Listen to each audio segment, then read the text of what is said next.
Welcome to Samba Samba. Enjoy the video. In this video, I will explain how to close your Kia Sportage bonnet. First, ensure your engine bay is clear of any tools or hands. Then, gently lower the bonnet until it's about 8 to 12 inches from the closed position. Take a moment to check for any obstructions that might prevent a full and secure closure. This initial check is crucial for safety and proper function. Now for the closing technique. From that height of 8 to 12 inches, simply release the bonnet. Allow its own weight to pull it down firmly, engaging the latch mechanism. It's important to avoid pushing down on the bonnet, as this can cause unnecessary dents or damage. Let gravity do the work for a smooth and proper close. After closing, it's essential to confirm the bonnet is securely latched.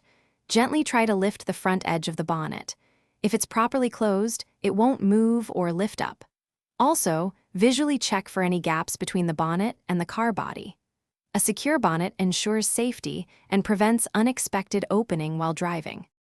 If your bonnet doesn't latch properly, don't worry. First, reopen it and carefully inspect the latch mechanism for any debris or obstructions.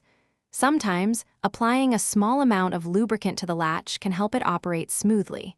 If issues persist, consult your Kia Sportage owner's manual for specific troubleshooting steps.